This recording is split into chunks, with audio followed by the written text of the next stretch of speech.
But elections have consequences. In just 7 months, we have seen the full force and effect of someone who cares more about politics and power than actually the country that they were elected to represent. Now, if you're watching this, I want you to call your family and friends. Seriously, have them turn this on. Turn the channel to this program because people need to hear the brutal honesty of what just happened in Afghanistan.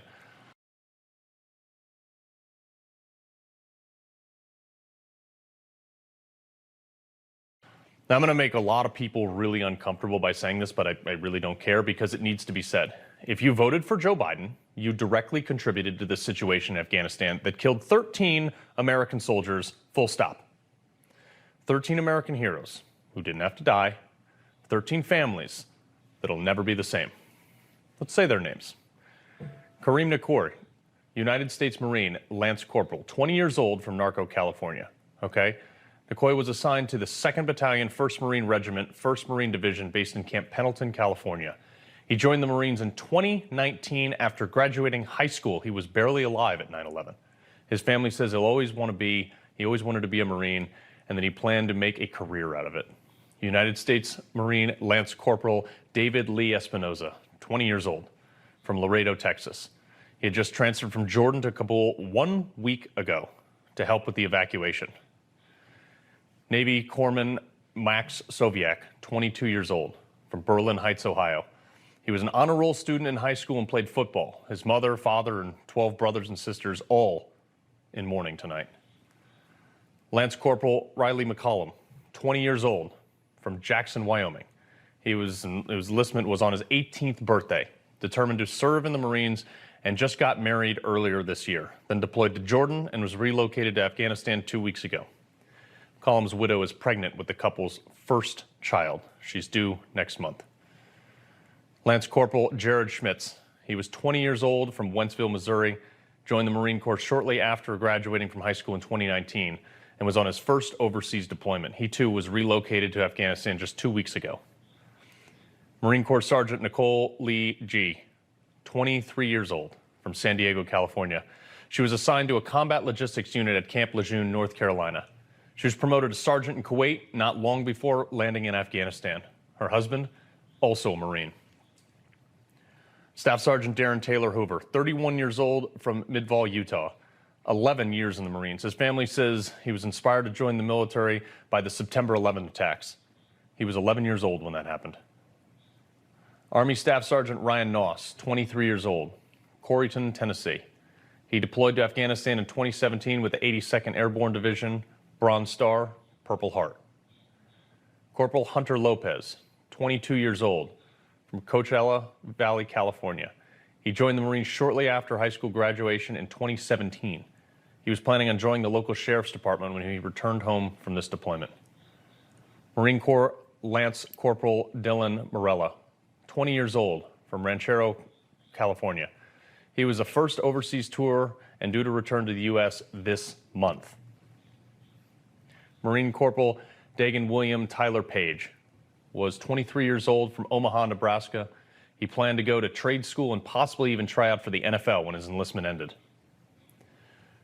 Sergeant Rosario Picardo was 25 years old, from Lawrence, Massachusetts. A supply chief with the 5th Marine Expeditionary Brigade, she was deployed to Afghanistan as part of a task force assisting the State Department in evacuating Afghans and Americans. She was a member of the brigade's female engagement team, a group of experienced Marines chosen to navigate delicate and cultural issues within the Taliban.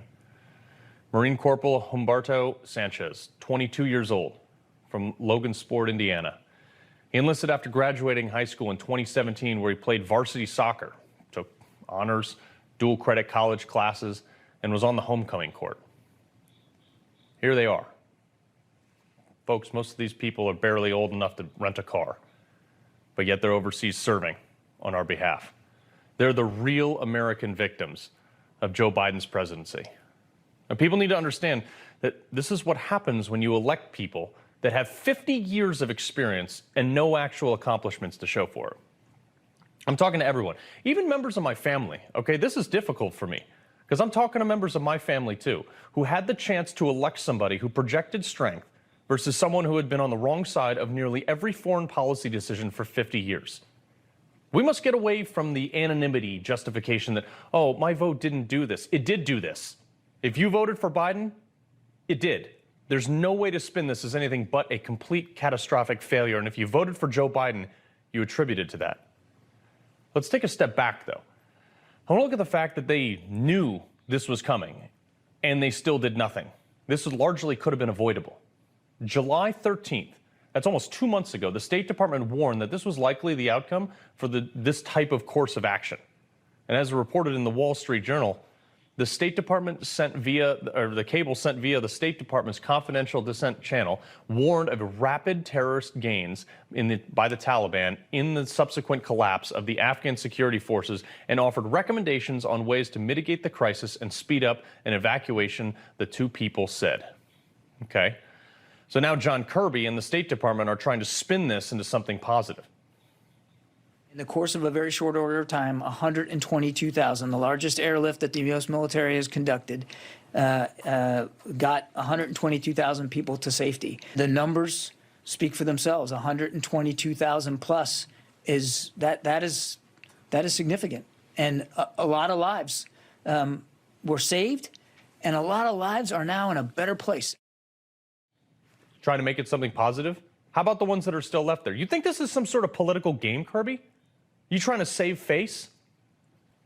13 American troops just died, and you want to somehow take credit for the poorly executing the very job that you should have been doing in the first place. How about you just call it what it is? I'd have a lot more respect for you if you were just honest. This is a failure, and the measures put in place to make sure that nothing ever happens like this again are still not being taken. Instead, Kirby's up there proposing we should be patting him on the back for him somehow attempting to solve the problem that they originated. They created this problem. Since when do we care about how many people got out of the war zone? The only thing that Kirby should be saying right now is, how many people are still out there? That's the question we'd ask. Is there one American left on the ground? But instead, their energy is focused on this. In Kabul, private rescue efforts grow desperate as time runs out. Eric Prince, okay, the guy who knows probably more about private contracting than anybody in the world. He's done this on behalf of governments that everyone in the world has gone to him as the subject matter expert. He's one of these people working to these private efforts to rescue people. He did an interview this week and claimed that Biden administration has asked local governments not to cooperate with these private organizations, basically thwarting the only attempts at rescuing these people out in town right now. Now, I can tell you this is true. And you want to know how I know? Because I wanted to go. I tried every effort I had, every connection I had, every phone call I could make. I used every effort at my fingertips to get on a plane and go get our people. I was trained for this, probably better than just about anybody in the world. I did this in Iraq. And we had planes that were willing to fly us over there. But nobody could get approvals to get us into country. The contractor groups I spoke with were dumbfounded why they were being blocked from helping get American people out of Afghanistan. Folks, let's take a walk down memory lane. Do you remember Dunkirk? It's important for the historical reference here. Dunkirk was the battle in World War II when the French port had been surrounded and was under imminent capture from the Germans, and all the civilians in England banded together to help extract over 300,000 Allied troops and civilian counterparts.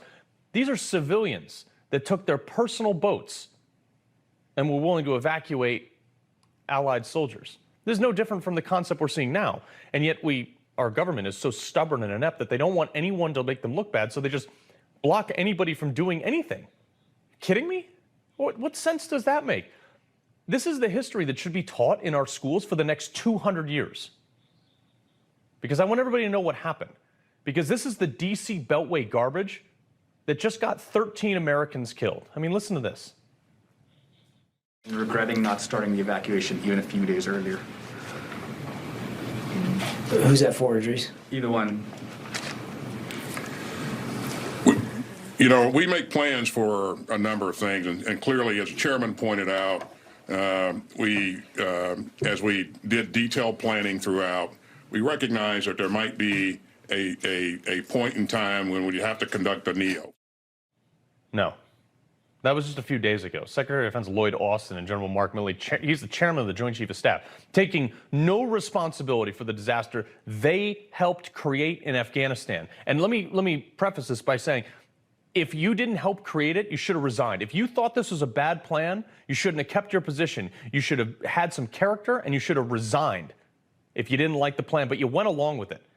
And instead of playing this blame game now, there's one group of highly trained U.S. military veterans that are taking matters into their own hands. They're retired Green Berets, there's some SEAL team guys in there, some of which I know, volunteering and secretly rescuing hundreds of Allied operatives from Afghanistan. This is a week-long operation called Pineapple Express. Now, retired Navy SEAL and author of Trident, Jason Redman, who I had the fortunate opportunity to serve with a couple times. So, Jason, you guys are actually part of the solution here when it doesn't seem that anybody else in our own federal government doesn't want to pick up the slack. You guys did. Tell us about what's going on. Carl, what's up, brother? Good to see you. And yeah, over the last week, Task Force Pineapple was created, and we have successfully accomplished evacuating over, we estimate now, close to 700 Americans, Afghan veterans, interpreters, numerous VIPs, and creating a one-of-a-kind virtual underground railroad mechanism called the Pineapple Express. Yeah. Just let me say here, if you need bodies, I'm ready, willing, and able to go. I'll be on a plane with you guys tomorrow. I don't know what... Well, yes. Carl, it's funny you say that, because here's the reality. Now the hard work truly begins. And a lot of people have asked, who is Task Force Pineapple? Well, guess what? Americans can potentially be Task Force Pineapple because we have relied on a network across this world. Right now, this country, unfortunately, our government, for whatever reason, has decided they're not going to honor the promise to these people who supported us. There are so many Afghans who are stuck behind, who were promised by this government to be able to come home and lead a good, free life, not under the rule of this violent government, the Taliban, terrorist group. I don't even want to call them a government that's in power right now. Regime. And we need to honor that promise. So if you need to question, if you're out there, I hope you will question what it means to be an American. Because, when I grew up, it meant something special to be an American. It meant something if we said we were going to do something and we took care of those who took care of us. Yeah. So that's why the motto of Task Force Pineapple is honor the promise. And it's not about the right. It's not about the left. It's about no man is left behind. And right now, we've got a lot of people, including American citizens, who are still left behind.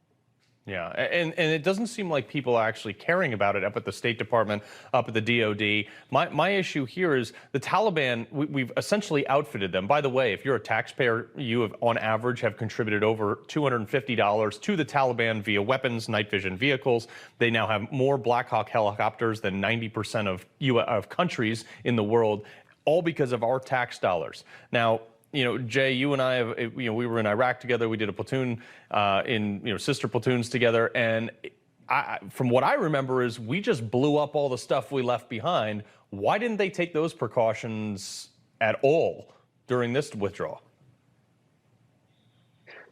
Carl, there's so many things that have been done that I just scratch my head and just don't understand. I mean, everything from why we gave up Bagram, to why our government and Department of Defense didn't decide to push security forces out into the city to allow safe passage for both American citizens and the Afghans, the vetted Afghans who we said we were going to bring home. Mm-hmm. I don't understand these things, but I will tell you this. This is what people need to understand. There's a lot of people out there that are saying, well, we can't stay in war forever.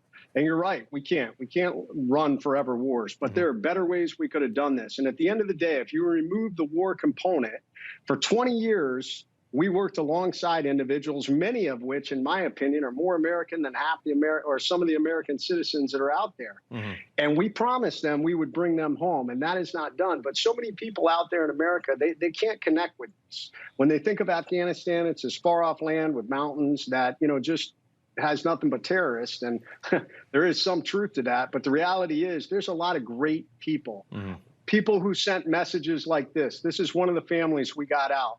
Names and locations have been changed. Hey, John, it's Bill. We're moving on the first leg to our unknown city in America. And I want you to know, please come visit us. You saved my family. Anything you need, I'm forever here. We love you.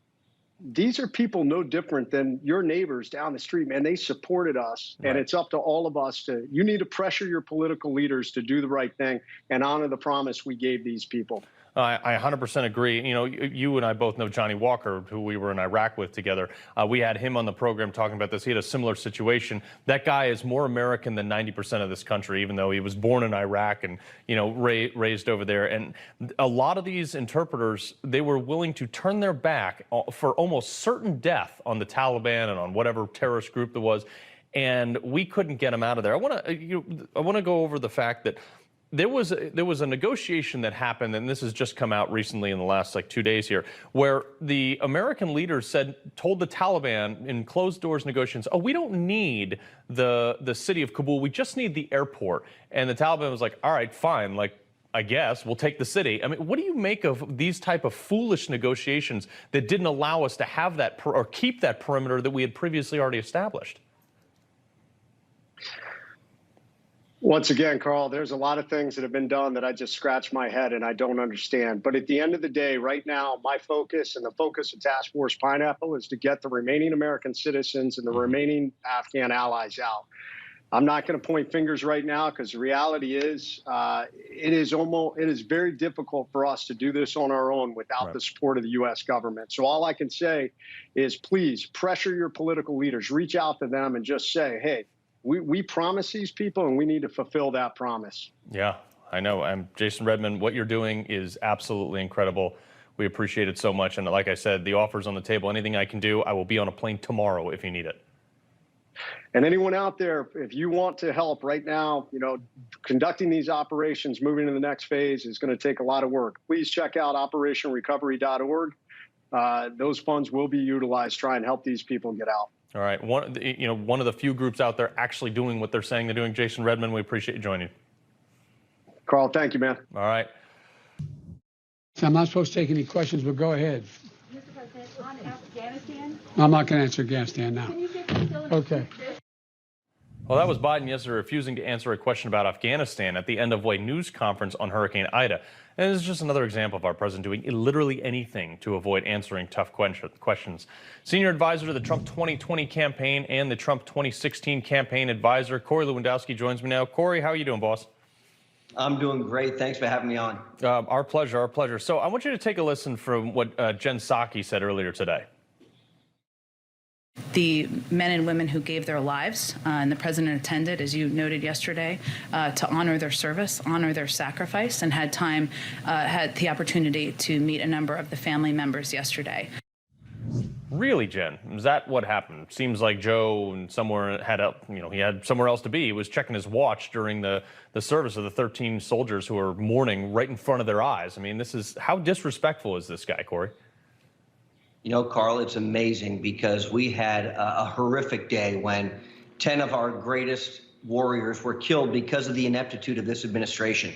And then the disrespect he shows at what's called the dignified transfer, that he's looking at his watch because he has somewhere else to be. Look, I can tell you, because Donald Trump attended 4 of these, unfortunately, for our men and women who were killed in the line of duty. And I was with him at one of those right before he went to it at Dover Air Force Base. And it is probably the most difficult thing a president can do. But to go there and look at your watch to seem at least indicate by your actions that you have somewhere more important to be after your failed leadership caused this, it should be noted of how bad he has been as a president over the last 8 months and how how inept he has been and what it has done to our great men and women who serve on the front lines and the morale that they have. Look, my brother was in Afghanistan, so this is very personal. Carl, you know what it's like to put on that uniform.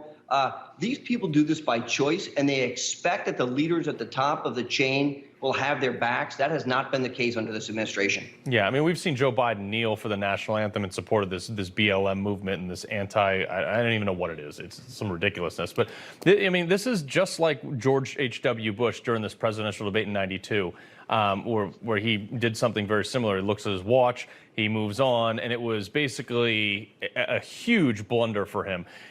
You know, I have a real issue here when someone has the kneel, or I shouldn't say wherewithal, the ridiculousness to kneel for the national anthem and you know, be full attentiveness for that. But he's looking at his watch when we're doing the transfer of bodies. I mean, What did we get ourselves into here, and why did 81 million people vote for this guy?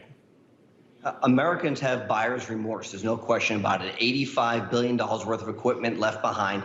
It seems to be the Taliban now has the 5th or 4th largest army in the world, the best equipped army in the world because of what we've left behind. But more than that, Joe Biden is clearly not in control. You see what he's saying. He looks at his notes and he says, who do I call on? Oh, my staff told me to do this. My staff told me to do this. My generals told me to do this. When you're the commander in chief, when you're the leader of the free world, which Joe Biden is supposed to be, you don't let people tell you what to do. You make the decisions. And when they say, hey, call on Mr. Smith or Mrs. Jones at the press conference, that's what Joe Biden does. He reads off his list. He knows exactly who to call on because his staff has told him to do it. My staff has told me not to take questions. Someone asks him a question. It's about Afghanistan. He says, well, I'm not going to answer that. Right. That's not what leaders do. Donald Trump sat there at those press conferences for hours on end, taking every question. The people of the Biden administration couldn't spend one day in the shoes of the Trump staff because of the way the media treated us.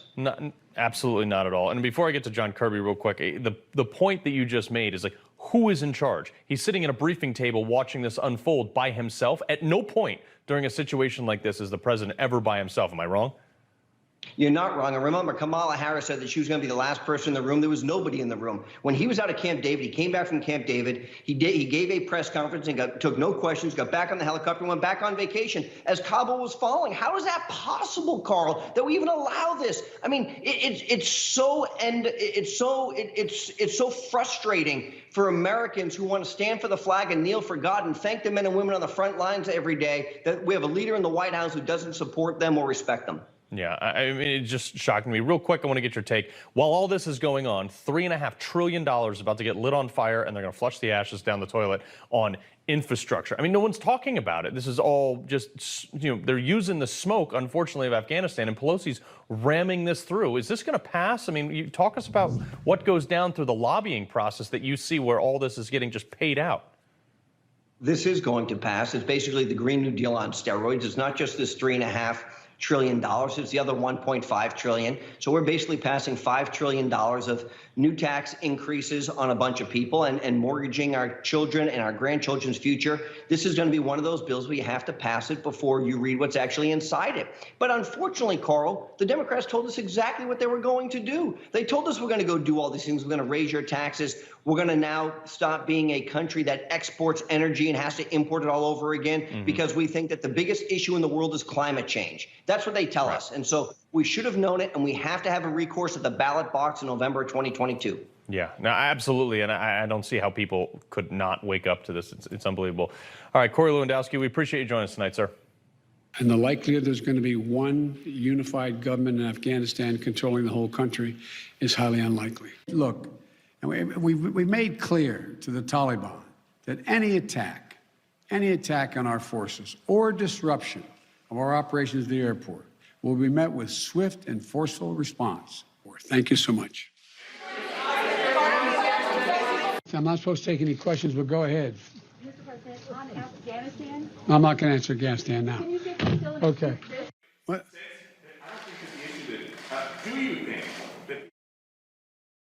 Look, our country, our troops, our citizens, our allies, all remain in harm's way because of that man right there. And what makes it worse, this whole world is watching this, looking to America for leadership. So what does this mean for America's reputation on the world stage going forward? Let's bring in the former Brexit Party leader, host of Farage on GB News. Nigel Farage, thank you for joining us, sir. Thank you. So my first question to you is looking in at America saying, hey, America's generally the folks we call when there's something really bad that needs a military response or some global response. What places like the UK, who is a very strong ally of ours, what are they looking into America, thinking, hoping that we do, and not seeing? Well, I mean, ever since 1917, when America entered the First World War, for that over 100 years, we have been beside each other in virtually every major conflict. We have shed together much blood, spent much treasure fighting for liberty, democracy, and freedom around the world. And actually, do you know what? Thank goodness we have. But when Joe Biden makes a decision, a unilateral decision, without even consulting with us, the United Kingdom, or the other NATO allies, when the British Prime Minister desperately puts in a phone call and is not answered for 40 hours, we'll only conclude two things. Firstly, that he's made a dreadful decision. He's just given the Taliban $85 billion worth of military equipment, American up-to-date military equipment. Have you seen the pictures tonight of the Taliban going into Kabul airport? They look like kids in a candy store. They can't believe their luck. They've got helicopters, rocket launchers, everything. So firstly, bad decision militarily, bad decision strategically, because there are $3.5 trillion worth of mineral deposits, including lithium, without which electric cars can't happen. And I thought we were all supposed to be going green. And a terrorism risk increasing in Britain, Europe, and across the Western world.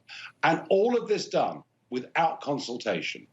When Boris Johnson made a desperate phone call to Biden, he didn't get a response for 40 hours. Now, our conclusion to all of this is any new military ventures that America asks us to engage in, we simply will not do with this man in charge.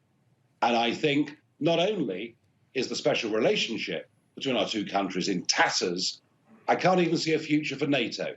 The critics all said that it was Trump that was attacking NATO, but all Trump was doing was asking the Germans and others to pay their fair share. Right. Biden wrecked it, and America's reputation, I don't think has ever been lower than it is today. And I have to say, there's a third point I want to make. Right. Everyone's saying it in private. Very few dare say it in public. But what is clear to me, this man is not fit for public office, not fit to be president of the USA, and not fit to be leader of the free world. I just want to recap. Look, Nigel, I spent 9 years in and out of Iraq, some of which time was done with the SAS and your Puma helicopters over there, and we got to work alongside you as allies, and it was a great privilege for me. But hearing what you just said, which is it is unlikely that the Brits will go in on future endeavors on foreign policy shoulder to shoulder the United States under Joe Biden. Correct me if I'm wrong. That's what you just said, correct? That is what I just said. And I'll tell you this, you will not find anybody on this side of the pond more instinctively pro-America or pro the American relationship than me. I've spent 40 years working for American companies, being involved with American media companies, and working and engaging with American politicians. I believe that Winston Churchill was right when he talked about the English-speaking peoples of the world. And the leader of that is America, and the UK is the buttress to it. And if that relationship's broken, the whole thing has gone. I'm sorry, I don't like to say these things, but I would not trust America right now under this administration. We simply couldn't work together. Trust has been destroyed, and I mean it. Yeah, I will say that, from the bottom of my heart, that hurts, because I know what that relationship means. And I can tell you, if I was in charge, believe me, I'm coming back to the table to talk to you guys. And I think the next president we have, the next House we have, is going to try to reaffirm those things. I am beside myself that is the response, but it's completely understandable, because if we're not enforcing the foreign policy that we signed a deal to uphold, I don't know what to say. Nigel Farage, thank you very much for joining us tonight, sir. Thank you. And I'm sorry I said those things, but I'm afraid it's true. No, you know what? That's why we have you on the show, because we want to have an honest conversation about the tough and difficult topics, and I appreciate you bringing it out tonight. All right. At approximately 11 p.m. Eastern time last night, as many as 5 rockets were fired at the Kabul airport. U.S. military forces successfully employed our force protection measures to thwart that attack. The reporting from last night's rocket attack, we assessed that 5 rockets were in the air and went. 3 landed off the airfield, were no effect, and CRAM was able to effect and thwart the attack of one, and the other rocket landed with no effect to the mission or any danger to our personnel. Well, that was Major General William Taylor after the airstrike that killed 10 members of one family, including 7 children. The drone strike that was targeting a vehicle with a suspect of ISIS-K suicide bomber who posed an imminent threat to the airport.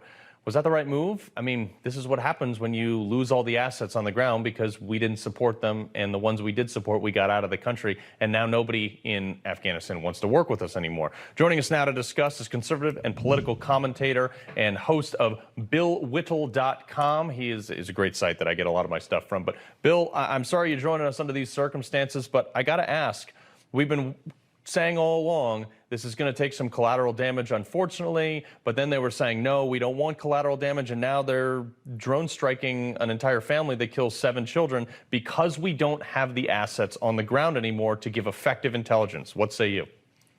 We were given a promise from the Taliban that there'd be no rocket attacks. I mean, this is what happens when you essentially trust your perimeter.